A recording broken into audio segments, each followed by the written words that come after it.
Some places deserve a second chance, and honestly, so do some YouTube videos. Almost a year ago, the Oak Savannah Loop at Guadalupe River State Park was one of the first trails I ever brought you guys to. And looking back at that video that I posted, it was pretty rough. The editing was awful, and the beauty of this trail just didn't come across the way it should have. So when I had the chance to come back out here this spring, I jumped on it. I wanted to show you this place the way it actually looks in the spring, the way it feels, especially right now when everything is green and the wildflowers are out. This trail deserves better than what I gave it the first time, and so do you all. So let's explore the Guadalupe River State Park the way it was intended to be explored.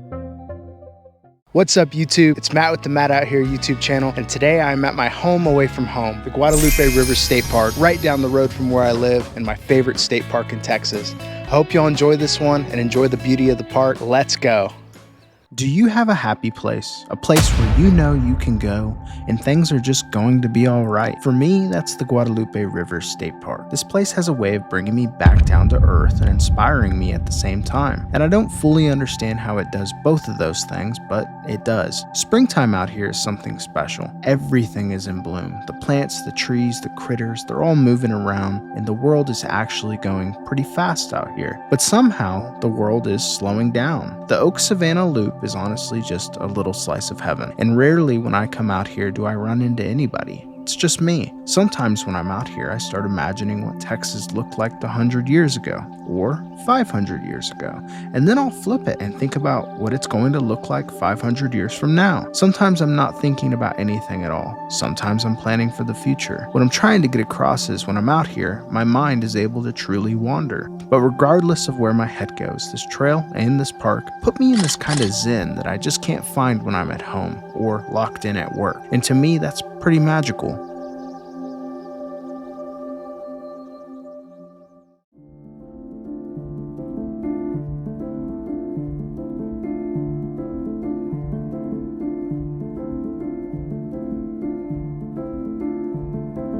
A big part of why I came back to the Oak Savannah Loop specifically is because my threshold for adventure has kind of been put on pause lately, and I want to talk about that for a second. In mid-March, I was involved in a pretty freak accident. We had a windstorm that knocked over a huge dead tree, and it landed on top of one of the fence panels to my cow Maple's pen, and I went out there to clear some of the branches off of it. There was an iron T-post tied to that fence, and it was in a position where it could snap, and I didn't notice it, and sure enough, it did snap, and that T-post catapulted directly into my head. And I almost died. I was in and out of the emergency room over the course of that week, and it was one of the scariest things I've ever been through. Calling it a concussion would be an understatement. I had a traumatic brain injury, and I'm honestly still not sure where I'm going to land and when I'm going to fully recover from it. I've made a lot of progress since it happened, but I'm taking things slow. I'm easing back into life carefully, and that includes my YouTube journey. So that's why I'm here today on this trail specifically. The Oak Savannah Loop is close to home. It's an easy hike, and it felt like the right place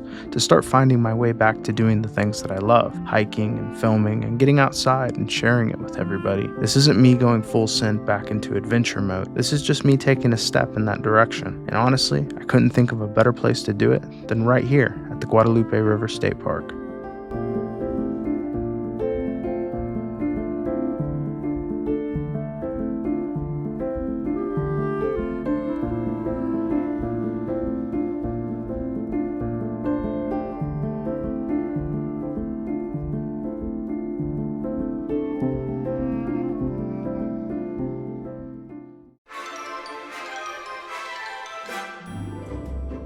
The Guadalupe River State Park sits right in the heart of the Texas Hill Country, and the Hill Country is genuinely one of the most underrated landscapes in the entire country. People think of Texas and they think of flat land and brush. They think of dusty, brown, wide open spots of cedar everywhere, and they aren't wrong. Parts of Texas are pretty much that, but the Hill Country, it is more unique than that.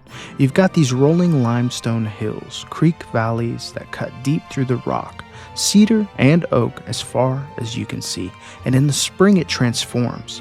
It feels exactly like a painting. Here on the Oak Savannah Loop, the savanna ecosystem is this really interesting blend of open, grassland, and scattered trees. And in the spring, that combination becomes something pretty magical. The little bluestem is growing in, and if you don't know what little bluestem is, it's one of the most iconic native prairie grasses in Texas.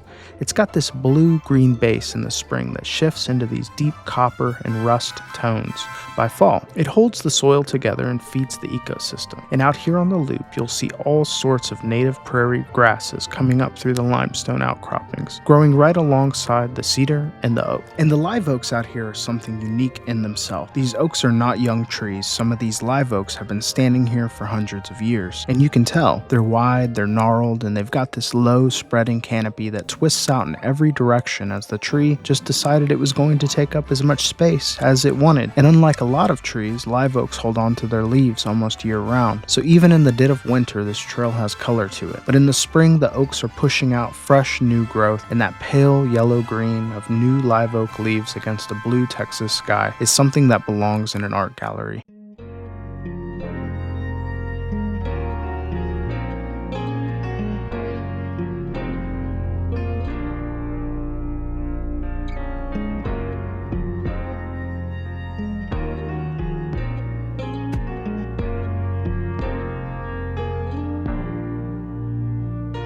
And then you've got the cedar. Now, cedar gets a bad reputation in Texas, but honestly, it's a key part of this landscape. The ash juniper is fascinating. It's drought tolerant, it's evergreen, and it smells incredible, and it's been a part of the hill country ecosystem for quite some time now. On the trails, the cedar fills in the spaces between the oaks and gives the trail this layered feel. And then there's the wildflowers. Spring in the hill country is famous for a reason, and it's not just the bluebonnets. Yes, the bluebonnets are out, but people sleep on the Indian paintbrushes and other wildflowers that pop up against the green landscape. And then right in the middle of all this spring growth, you'll spot a prickly pear cactus reminding you that you are still in Texas. The prickly pear is everywhere out here, and it's growing out of rock faces and tucked between grasses.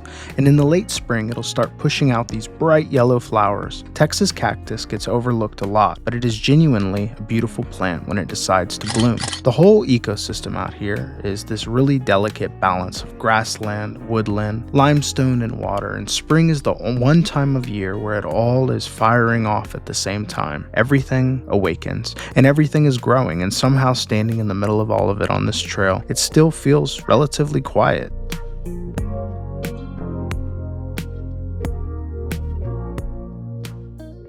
Sometimes you don't have to hike too far to get to what you're looking for, and this trail is definitely a testament to that.